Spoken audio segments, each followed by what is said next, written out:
I think this is going to be a launch pad for them to go on to bigger things. He's destroying championship defences and putting them in on the regular. It's no argument for me. I expected him to do well in the Premier League. Didn't happen. So I thought this step down to the Championship this season, they'd start reaping the benefits from him. But it's still not worked out. Not only is he proving to be a leader at the football club, but also he's getting results, as you say, but he's getting results by playing good football. If you're asking who's done the best job this season, I've got to go towards Wayne Rooney. Well, I think Mick McCarthy is definitely on his last legs as Cardiff manager. Do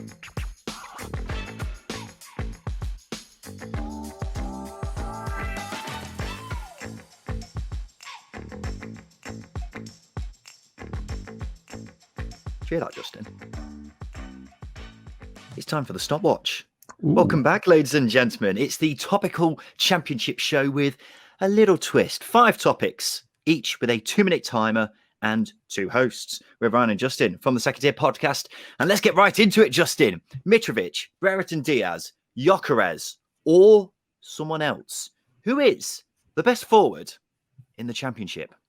It's an easy one for me. It's the Stoke-born Chilean Ben Brereton Diaz. He's got it all. He's got pace. He's got technique. He's developed this poacher's attitude towards scoring goals. He's just in the right place at the right time. And he's destroying championship defences and putting them in on the regular. It's no argument for me. It's hard to disagree because he has been so good this season. Just looks a different player. He's full of confidence, his pace, his strength, and now he's shown that he's got the goal-scoring instinct as well. He has been absolutely class this season. But for me, it's hard to overlook Alexander Mitrovic. It's such an obvious answer, but he is just so good, Justin. 10 goals in 10 games now. Every time he plays at championship level, he's a different beast, isn't he? We saw the goals that he scored in midweek when he scored a hat-trick against Swansea. Each one was just a clinical masterclass. It's hard to look past him as the best striker in the championship. Sure, there have been other strikers this season who have been class, like Victor Gyökeres, who I think we should give some praise to as well.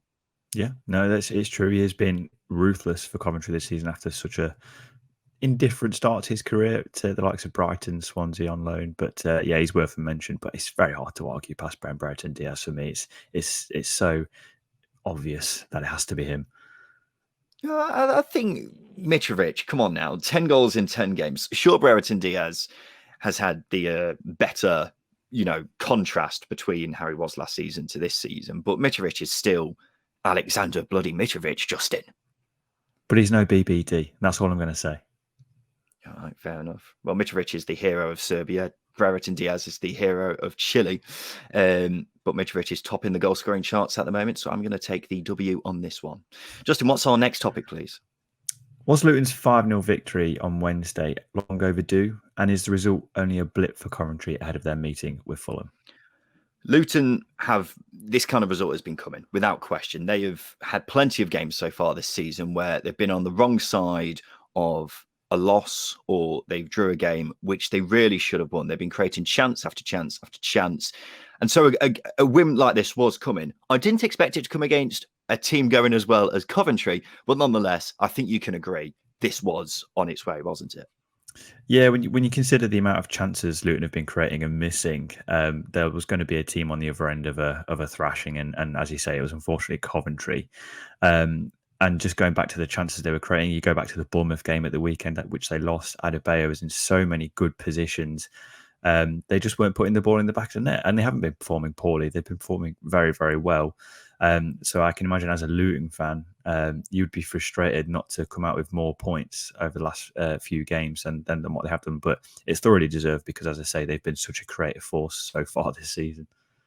I think this is going to be a launch pad for them to go on to bigger things because the performances they've been showing have been that of a top half, even playoff chasing team. It's just been putting the ball in the back of the net, which is easier said than done. But now that Adebayo has got a few goals to his name, I feel like he's got the confidence now to really take Luton onto the next level and go past this dodgy spell that they've been in. As for Coventry, I think it's just a blip because I think they've been playing really well so far this season. It's not like they haven't been deserving the points they've been getting. So I'm not going to be too concerned over this defeat. Yeah, it certainly is a blip, and I mean the same thing happened to Luton a couple of weeks ago where they lost 5-1 to Birmingham. It's results you don't see coming, and I think that's the beauty of the Championship. And obviously Coventry were just on the other end of the unpredictability of the second tier. I think for Mark Robbins and Coventry, it's just a case of dust yourselves down and go again in the next game because they've been performing very consistently and performing very, very well. It's a shame that they conceded 5 goals because they've undone a lot of their hard work over the course of the season so far, but as you say, it is just a blip. Yeah, big game against Fulham, though. Very tough game. Justin, which player has disappointed the most so far this season for you? Who were you expecting more from? This is a tricky one. It is a tricky one, and it's very tricky because I'm very positive about Championship players. But I think the one that's disappointed... Fence sitter, as I'd say. Yeah, we can say fence sitter. But I think the person who's disappointed me the most is possibly Sander Berge. I think he's a player I expected to kick on. A lot of the Sheffield United players actually have disappointed me, but Sander Berge in particular. I think the midfield that they've got in there at the moment is performing better without him in there. And it's just a case of waiting and seeing when he can kick on because he's a good player. For me, Grady Dean Garner's got to be given a mention because of how poor he was at West Brom in the Premier League last season after that big move from West Ham. I expected him to do well in the Premier League. Didn't happen. So I thought this step down to the Championship this season, they'd start reaping the benefits from him. But it's still not worked out so far. He only got his first goal contribution in just over a year in midweek during that thrashing of Cardiff. And while he has shown signs of life of him getting back to normal, it's not been enough for me, and it wasn't a surprise to see him not in the starting 11 for West Brom in midweek. The other player I'd say is Kiefer Moore, who I thought would be amongst the top goal scorers this season, but 1 goal so far this season. Sure, he's had problems with COVID, but I was expecting a lot more. He scored a beautiful header against Blackpool earlier in the season, but that is it. That's all we've seen from Big Keith so far. Someone we're a big fan of, Justin. We were a Kiefer Moore fan cast at one point, or fan podcast at one point. So, yeah, we have been frustrated by his lack of form, but it is down to supply for me for Kiefer Moore. If he's got a good constant supply of chances and creativity, then he's the man. But I think Dean Garner maybe a bit harsh, but there's a lot of players you can put into this category, especially with the profile that they have. Good players, and Sander Berge again is another one for me. And Grady Dean Garner could well fall into that category as well. Just in the fence sitter, ladies and gentlemen. What's our next topic, Justin?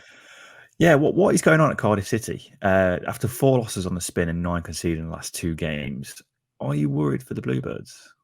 Yes, I really am. I think these 2 big losses have really shown where Cardiff are at the moment, because they are looking really, really drab. In fact, they're looking dire, quite frankly. They've got no creativity up front, and now what they were relying on at the start of the season was their defensive solidity. That has completely evaporated in these last 2 games and led to what were 2 spankings, quite frankly, Justin. Yeah, you're quite right. Defensively, they've looked terrible. There's no other way to put it, really. And that was the key pluses for Cardiff, especially at the start of the season. I think as well as that, there's a massive lack of creativity. Essentially, they didn't replace Harry Wilson and Shea Ojo, who were big attacking contributors last season.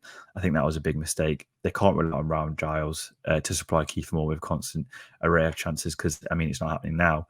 So there is a little bit of a worry for Cardiff City going ahead. It's where that creativity comes from, because I think they've got players to put the ball in the back of the net, but where are the chances coming from? Well, I think Mick McCarthy is definitely on his last legs as Cardiff manager at the moment, just because of how awful they've been. But having said that, whoever comes in, I think, has got a tough old job, because, as you say, creativity is such an issue for them going forwards. We just talked about Kiefer Moore disappointing, but you're quite right in saying he is living off scraps at the moment. So whoever does come in, I don't really see where else the creativity is coming from. They've got Ruben Colwell, who's a fantastic young player, but it's a big ask telling him to be the main creative outlet for Cardiff for the rest of the season. And finally, Justin, this is a big one as well. Who is the best manager in the division? What are you thinking? I'm going to edge towards Scott Parker. I think the way he's transitioned himself as a manager, for example, Bournemouth are a pressing side, compare that to his possession-based Fulham side that went up into the Premier League a couple of seasons ago from the Championship. It's very, very different. The Bournemouth side that we're seeing now, they're looking very good all over the pitch. They're creating chances. They're defensively solid, and they're still unbeaten. So I'd edge towards Scott Parker here. I am edging towards Valérien Ismaël, who has had his critics from West Brom fans this season about the lack of a plan B. But nonetheless, throughout this campaign so far, they have looked very, very hard to beat. And whoever does beat them this season, because they're still unbeaten, it's going to take one hell of a performance. Sure, he might not be playing to the strengths of the players they've got up top, but they're so solid defensively. They really are. It only takes, the odd defensive calamity from Sam Johnston for them to actually be broken down. So I think Valérien Ismaël is probably the best manager in the division. If you're asking who's done the best job this season, I've got to go towards Wayne Rooney. Because at the start of the season, I think, even though they are bottom now, the fact that without the points deduction, they'd be top half, considering the tools that he's got at his disposal, it's a frankly sterling job, Justin. Yeah, not only is he proving to be a leader at the football club, but also he's getting results, as you say, but he's getting results by playing good football. It's good possession-based football. They're solid at the back. They're good on the counter-attack, and they are creating chances. And you mentioned tools. What tools does he have? He has nothing. He's not been able to recruit very well this summer. There's been a lot of free transfers. A 38-year-old Phil Jagielka coming in and doing a good job. Don't think anybody foresaw that. So it tells you exactly what Rooney is getting out of the players, and the fight and belief he's instilling into them, and playing a good system of football. Yeah, he's definitely deserving a mention here. It's an inspiring job that he's doing there. And that wraps it up for another episode of The Stopwatch. Let us know your thoughts in the comments below. Drop us a like if you've enjoyed, and please subscribe for more content like this. We've been the Second Tier Podcast. You can find us on Twitter at Second Tier Pod. Justin Peach 27 is over here. I'm Ryan Dilks 1 on Twitter as well. Thank you for watching.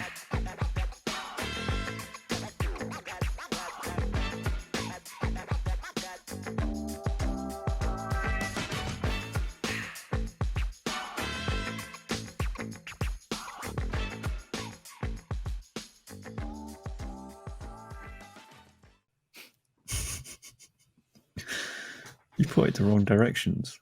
Like Justin Peach over here, Ryan Dilks over here. God's sake.